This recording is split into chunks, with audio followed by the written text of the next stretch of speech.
Hoje eu quero te mostrar quem foram os 12 discípulos de Jesus, mas de um jeito bem diferente, através do futebol.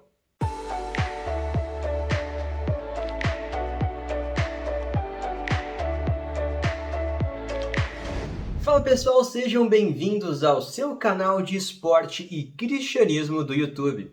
Eu sou Walter Chiapper e você é muito bem-vindo aqui no Missão Atleta. No vídeo de hoje eu quero usar de uma alegoria um pouquinho diferente. Você já deve ter visto na Bíblia as alegorias de guerra, as alegorias do corpo de Cristo. Eu vou fazer uma também hoje, mas como esse canal é de esporte, eu quero te apresentar quem são os 12 discípulos, escalando eles num time de futebol. E assim eu vou comparar eles com alguns jogadores, também com a sua história ao longo da Bíblia e da tradição cristã. Como vai ser isso? Confere comigo aqui. Jesus montou um time quando esteve aqui na Terra. Esse time era composto por 12 jogadores. De acordo com Mateus 28, versículos 18 a 20, a Bíblia fala o seguinte: Então Jesus aproximou-se dele e disse: Foi-me dada toda a autoridade nos céus e na terra. Portanto, vão e façam discípulos de todas as nações, batizando-os em nome do Pai, do Filho e do Espírito Santo, ensinando-os a obedecer a tudo o que eu ordenar a vocês, e eu estarei sempre com vocês até o fim dos tempos. Bom, você sabe que os discípulos foram convidados a pregar a mensagem a todo mundo, mas primeiro começava em Jerusalém, ia para Samaria e depois para os confins da terra. Tá, mas antes de falar quem são os 12 discípulos e as suas posições em campo, você sabe me dizer qual a diferença entre discípulo e apóstolo? Bom, pensa aí, discípulo, pessoal, é uma pessoa que tem um líder, segue alguém, ele é aluno, aprendiz de alguém. Isso é um discípulo. Mas tem um momento da sua vida que você sai do papel de discípulo e vira um apóstolo. Então, o que é um apóstolo? De acordo com a palavra grega, seria o enviado, alguém que tem uma mensagem para ser enviada e pregada em algum lugar. Então, alguns de nós, nessa caminhada cristã, se tornam apóstolos para pregar essa mensagem por diversos meios. Eu me considero um apóstolo utilizando do meio do YouTube para pregar para vocês coisas espirituais ligando ao esporte, por isso a capelania esportiva. Mas agora que isso foi colocado, deixando bem claro sobre o que é discípulo, o que é um apóstolo, vamos para o nosso time. Finalmente, qual que é o time e escalação aqui? Gente, no gol dessa equipe eu coloquei aqui Thiago Maior, natural de Betsaida. Ele é irmão de um outro discípulo chamado João, mas vamos falar de João um pouquinho depois. Só que o nome Tiago, gente, é muito comum naqueles dias. Então tem o Tiago maior, tem o Tiago menor, tem o Tiago justo, tem o Tiago irmão de Jesus. Então, com tanto Tiago assim, eles precisaram diferenciar um pouquinho quem é quem, né? Então colocaram assim, Tiago maior, Tiago menor. Vamos aqui colocar o Tiagão e o Tiaguinho, tá? O Tiagão vai ser o nosso goleiro. Então, Tiagão, cara maior, né? Vamos colocar assim, vai ser o nosso goleiro aqui. Por quê? Tiagão foi um dos primeiros a ser escolhido como discípulo de Jesus. E esse é um dos motivos de eu colocá-lo aqui com a camisa número 1. Tiagão estava lá junto com o seu irmão João, estava ali com Pedro e André, naquela situação dos peixes que multiplicaram e a rede estava pesada demais. Tiagão foi um daqueles que estava lá para ajudar Pedro, na época ainda Simão, a puxar aquela rede cheia de peixes. E então Jesus fala, segue-me. Então eles vão lá e seguem porque Jesus transformaria eles em pescadores de homens. Olha que história. Por isso o Tiagão está aqui com a camisa número 1. Tiagão também é uma das pessoas mais próximas de Jesus. Se você olhar bem, os 3 que Jesus escolhe para subir com ele para o Monte da Transfiguração, estava ali Tiago no meio deles. Então, Tiago era uma pessoa muito próxima, ou seja, alguém de confiança de Jesus. Então eu preciso de um cara de confiança no gol, entendeu? Então ali, por isso desses 3 eu tenho que espalhar eles bem no campo, por isso o Tiago é o Tiagão e está aqui no nosso gol, porque era uma das pessoas que Jesus mais confiava.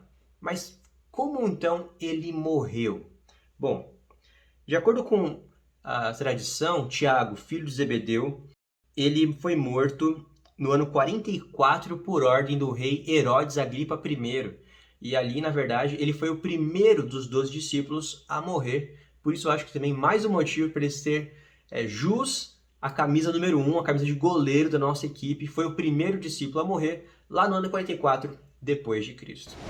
Nosso goleiro aqui é Tiagão, eu estou comparando ele com o nosso goleiro da seleção atual, o Alisson, baita goleiro. Seria uma mistura de Alisson aí com a questão da fé, um cara religioso, um cara ligado a Deus. Também com o Tafarel, que foi um marco da seleção brasileira. com a sua fé. Lembro bem dele comemorando, apontando para Deus, na glória de Deus na Copa de 94. Então é um nome importante, é uma mistura assim, o nosso Thiagão com Tafarel e Alisson. Mas vamos à nossa zaga. O primeiro zagueiro que eu quero colocar para vocês aqui é Bartolomeu. Ele na verdade chama de Natanael, tá? Mas Bartolomeu aparece ali no livro de João. Só João chama ele assim, mas o nome dele seria Bartolomeu Natanael, vamos colocar dessa forma. E como é que ele se converteu? Tá escrito na Bíblia como ele se converte. Filipe, outro discípulo, conheceu Jesus, já era amigo de Bartolomeu, vai até ele e fala: Bartolomeu, ou Natanael, eu conheci o Messias, aquele que Moisés escreveu, aquele que os profetas disseram, ele chegou. Ele é Jesus de Nazaré, filho de José. E nisso Bartolomeu usa uma das frases mais clássicas do questionamento daquela época, né? Pode vir alguma coisa boa de Nazaré? Aí Filipe fala para ele: vem e vê. E Jesus lê a mente de Bartolomeu e começa a falar o seguinte, ele falou a seguinte frase para ele: eis aqui um verdadeiro israelita, em quem não há dolo, ou seja, não há culpa, má fé, é um cara honesto. E aí, nessa hora, Bartolomeu se rende para Jesus, sabe? Ele fala: verdadeiramente você é o rei, você é o Messias. Eu vou comparar ele com uma dupla de zagueiros, porque o outro zagueiro que eu quero trazer para vocês tem que fazer dupla com ele, porque foi a dupla missionária de Bartolomeu durante o ministério de Jesus. Eu estou falando de Filipe, o amigo que apresentou Jesus para Bartolomeu. Então, nessa dupla, gente, Filipe e Bartolomeu, eu estou colocando aqui uma dupla de potência, né? Uma dupla boa. Estou comparando eles mais ou menos com Puyol e Piquet, Nesta e Maldini, sabe? Alguma coisa assim, Davi Luiz e Thiago Silva. É o nível desse, a nossa zaga nesse time aqui, entendeu? Então, como é que foi Filipe encontrar Jesus? Bom, Filipe já era pescador, foi o quinto a ser chamado por Jesus para ser um dos discípulos. Os 4 primeiros estavam juntos ali, né? Não tinha muito o que fazer. Filipe veio um pouquinho depois. Filipe também era natural de Betsaida, também era pescador possivelmente, e foi o mais rápido de todos os discípulos a converter alguém, porque na hora que ele se encontrou com Jesus, ele já sai, já chama Bartolomeu e traz junto uma nova força para o time de Jesus Cristo, que foi o seu amigo Bartolomeu. Não se sabe muito sobre a vida de Filipe, o que a gente sabe é que ele foi aquela pessoa que falou assim na última ceia: Jesus, o Senhor, mostra-nos o Pai. Ele queria conhecer quem era o Deus Pai. E aí Jesus fala para ele: você, quem vê a mim, vê ao Pai. Nosso outro zagueiro aqui, eu trouxe para vocês um xerife de peso, tá? Eu estou considerando aqui Simão, o Zelote, o nosso xerife dessa zaga, comparando ele aqui com o nosso querido Lugano, que foi o nosso xerife do São Paulo naqueles anos de ouro. Então, o Simão Zelote, na verdade, Zelote não é um sobrenome, mas é um apelido. Por quê? Para diferenciar ele do outro Simão, que é Simão Pedro. Então, por que eu estou falando que ele é o xerifão? Bom, porque ele era um zelote. De acordo com os estudos, um zelote significa alguém que tem uma devoção fervorosa. Os zelotes levaram sua devoção à palavra de Deus ao extremo, acreditando que deviam fazer tudo para defender a palavra de Deus, inclusive até mesmo matar pessoas. E o nosso Simão Zelote, ele é natural da cidade de Caná de Galileia. Então, se você lembra bem dessa cidade, foi a cidade em que Jesus fez o seu primeiro milagre, quando ele transformou água em vinho. Agora, do meio de campo, pelo lado do campo esquerdo, estamos colocando aqui Tiago o Menor, vamos chamar aqui de Tiaguinho, tá? Esse Tiago não é o autor do livro de Tiago, porque o autor do livro de Tiago é o irmão de Jesus e eu não considero que o Tiago discípulo seja o mesmo, tá? Então, é muito difícil achar informações sobre o Tiaguinho nessa situação. E por ser um cara tão discreto, um cara assim, que tem poucas informações sobre ele, eu vou colocar ele na lateral, porque assim eu imagino que, por ser mais discreto, é pequeno também, Tiaguinho, né? Ele passa rápido por ali, comparando ele um pouquinho com o Roberto Carlos ali naquela ponta, sabe? No meio do campo, na parte central ainda, mais pro canto, eu estou colocando aqui André. André foi uma figura de destaque, é irmão de Pedro e por algum motivo ele não teve protagonismo na história. Então, por essa ausência de protagonismo, lembra, eram os 4 e de repente os 3 ficaram muito próximos de Jesus e André não aparece tão próximo mais. Apesar de ter sido o primeiro discípulo a ser chamado por Jesus, ele vai ser então o garçom do time. É o cara dos passes precisos para que outros possam brilhar. Como no caso dos outros que estavam no barco do Milagre dos Peixes, e por ter apresentado a Jesus o seu irmão, no caso, né? Ele que vai chamar Pedro para ser discípulo, e Pedro tem toda uma importância entre os 12. Então, quem chamou Pedro? Na verdade, André que apresenta Jesus para Pedro, né? Então, olha aí o garçom. Outra coisa importante que André fez também é que André é o discípulo que encontra aquela criança com 5 pães e 2 peixinhos para acontecer a multiplicação do alimento. Lá naquela multidão e tal, o milagre da multiplicação, foi André que encontrou. Então, ó o garçom aqui, ó, servindo a comida pro pessoal. Então, o André é o nosso meio-campista, é o nosso garçom, um cara de estilo aqui do nosso time. O nosso meio-campista central é nada mais nada menos que Levi Mateus. Esse cara, de todos aqui, é o de maior classe, é diferenciado dos outros, o mais refinado e talvez o mais talentoso do grupo, tirando, é claro, Judas Iscariotes. Mas eu vou chegar em Judas depois. É aquele meio-campista clássico, sabe? Que distribui a bola, joga com técnica, com uma visão de jogo mais aprimorada. Seria mais ou menos uma mistura de Ronaldinho Gaúcho, Zidane com Rivaldo. Esse seria o nosso Levi Mateus aqui nesse time dos discípulos de Jesus na pregação do Evangelho. Ele foi o autor do primeiro livro do Novo Testamento que leva o seu nome, e ele trabalhava para os romanos, era odiado, mas abraçou a oportunidade que Jesus deu a ele. Então você vai encontrar ali alguém extremamente honesto, tinha muitas posses, era muito rico, mas quando Jesus chega para ele e fala assim, segue-me, ele abandona a riqueza, abandona as casas que ele tinha, abandona tudo que ele tinha para seguir a Jesus. No meio de campo central, mais pela direita, eu estou colocando aqui aquele homem de pouca fé, Tomé. Por quê? Bom, nós não temos muitas informações sobre Tomé, mas Tomé foi aquele cara que precisou ver para acreditar que Jesus tinha ressuscitado, mas ele tocou as mãos de Jesus, e depois que ele toca, ele entende de verdade que Jesus está ressuscitado, ele não abriu mão de pregar o evangelho aonde fosse necessário. Ele foi pregar pelo mundo inteiro. Então é um cara que, ok, demorou um pouquinho mais para acreditar, para ter fé, demorou. Mas depois que teve, meu amigo, foi um cara que tinha um gás para pregar, assim, foi longe pregando o evangelho de Jesus Cristo. E por ser um cara mais questionador, mais pragmático, eu tô comparando o Tomé com o estilo de jogo aqui, talvez, do Dr. Sócrates, sabe? Da seleção de 82, 86, aquele time dos sonhos que todo mundo fala. Eu não vi jogar, eu via vídeos, é claro, né? Mas não vi ao vivo. Mas fica aqui algo parecido com o Dr. Sócrates no estilo de jogo do nosso Tomé, nessa equipe aqui de Jesus Cristo. Agora do meio de campo, mais pelo lado direito, alguém que não é muito conhecido também, que é Judas Tadeu. Judas Tadeu, para a Igreja Católica, é conhecido como o santo das causas impossíveis. Então é bom ter um cara desse tipo no nosso time aqui, né? Para poder ajudar nessas horas de aperto. Toca pro Tadeu, que o Tadeu vai dar uma força pro nosso time virar o jogo.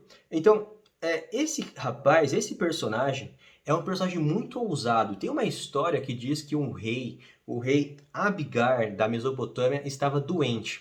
E ali, então, Judas Tadeu, ele se oferece e vai visitar esse rei para fazer uma oração pela cura do rei. Olha a ousadia desse discípulo Judas Tadeu. Eu estou comparando aqui pela ponta direita alguém um pouco mais parecido com Cafu, misturado com Douglas Costa, William, algo assim. Acho que daria um bom jogador pela ponta e representaria Judas Tadeu nessa história. Chegamos à nossa dupla de ataque. Estamos colocando aqui como primeiro atacante Simão, que Jesus mudou o nome para Pedro. Esse rapaz foi um dos primeiros a ser escolhido como discípulo, vai fazer a parceria, receber a bola do seu irmão André nesse meio de campo para o ataque. E agora, Pedro foi tido como um dos principais discípulos de Jesus. Daqueles que estavam mais próximos de Jesus, Pedro estava lá e era um deles, talvez até o principal deles. Pedro, ele é uma figura diferenciada em toda a história do Novo Testamento. É para Pedro que Jesus vai falar que ele é a pedra. Então eu vou colocar aqui, inclusive, Pedro como capitão da nossa seleção, já que Jesus é o nosso técnico, ok? Nesse time, Pedro é o capitão dessa seleção de jogadores, discípulos de Jesus Cristo. Então, Pedro é um personagem de altos e baixos, é um cara esquentado. Quando tentaram prender Jesus, é Pedro que saca uma espada do nada e corta a orelha do Malco ali. Então, Pedro não era um cara comum, era um cara diferenciado, esquentado, mas muito bom na pregação do evangelho. Quando Jesus morre, quando acontece tudo aquilo, Pedro vai ser um dos líderes da igreja cristã. Então, a figura de Pedro é extremamente importante para o nosso time. Eu vou comparar aqui Pedro por causa desse temperamento, mas também pela sua eficácia na pregação do evangelho, porque ele também foi longe de pregar. Vou colocar aqui ele mais ou menos jogando assim como o baixinho Romário, entendeu? Esse daqui é a nossa pedra, vai ser o Romário nesse time da nossa seleção de discípulos. Seria mais ou menos assim no nosso ataque, um Romário da vida. E esse aqui então é o nosso primeiro atacante. O nosso outro atacante aqui é João. Cara, João é irmão do nosso goleiro Tiagão. E João foi também um dos primeiros a ser chamado como discípulo. Mas olha a transformação que João teve que passar ao longo do ministério de Jesus aqui na Terra. João era conhecido como Filho do Trovão, junto com seu irmão Tiago, mas ele passa a ser conhecido como o discípulo do amor. Isso é incrível de ver a transformação que ele teve. João, ele era o mais novo do grupo e é por isso, inclusive, que ele vai viver até o ano mais ou menos 98, ano 100 depois de Cristo. João também é o autor, discípulo que mais escreveu no Novo Testamento. Ele só perde, é claro, para Paulo, mas Paulo não entra no time dos 12 porque ele só vem depois. Então, João tem o Evangelho de João, tem o Apocalipse e tem 1ª, 2ª e 3ª João, que são as cartas, as epístolas de João para a igreja. Então, perceba a importância que tem João no time dos 12 discípulos. E é por isso que com essa juventude, com essa audácia, o cara que quebra recordes, vamos colocar assim, eu não posso colocar outra pessoa, gente. Assim, claro, você pode colocar outra pessoa se você quiser. Eu tô colocando nesse time aqui uma representação do Neymar com o João, pela sua audácia, pela sua jovialidade. O menino Ney, mesmo com 28 anos na cara, é menino Ney até hoje. Então, por tudo isso, eu tô colocando o João como um tipo de Neymar no nosso time, fazendo dupla de ataque com o Romário, recebendo a bola ali de André e Tomé. Gente, olha isso, um Sócrates da vida junto com toques de Rivaldo, Ronaldinho Gaúcho, Zidane na ponta. Eita nós, esse é um time bravo, hein? E essa foi a nossa seleção dos 11 jogadores que são discípulos de Jesus. Mas tá faltando alguém aqui, não tá não? Tá faltando alguém, que é Judas Iscariotes. Mas Judas eu nem vou escalar, gente, porque Judas é o traidor. Imagina colocar um traidor no time de futebol. Depois de Judas tentaram colocar Matias no grupo, mas não se sabe muita coisa de Matias, então eu nem vou colocar Matias no nosso time, já que Matias, né, não fez muito, não aparece o que ele fez. Deve ter feito muita coisa, mas não está registrado para os nossos dias. Talvez no céu nós vamos descobrir o que Matias fez enquanto discípulo no lugar de Judas. Apesar de todas as suas falhas e problemas, após receberem o Espírito Santo, vemos que atuaram em um único objetivo, coesos, unidos e já então com suas deficiências aperfeiçoadas em Cristo. Pregavam o Evangelho por toda a terra. O que mais me impressiona é o fato de amarem tanto a palavra que levavam a mensagem de salvação mesmo sem temer a morte. E vários deles entregaram a vida por amor a Jesus. Hoje, pessoal, nós somos os discípulos do século XXI. E eu quero convidar você a fazer parte desse time. O Ministério Missão Atleta é uma pontinha do iceberg, mas você aqui, onde você estiver, pelo Brasil afora, mundo afora, você pode ser um jogador, um atleta ligado ao time de Cristo. Quer fazer parte desse time? Vem comigo. Vamos juntos impactar o nosso meio, o nosso século, levando a mensagem de Jesus Cristo de esperança a esse mundo em trevas. Deus te abençoe. Se você gostou, quer comentar alguma coisa, não concordou com alguma comparação, deixe aqui nos comentários. Compartilhe esse vídeo com seus amigos, tenho certeza que eles vão gostar do conteúdo que foi feito aqui. E eu te encontro no próximo vídeo do Missão Atleta toda semana aqui no canal. Um grande abraço, até lá!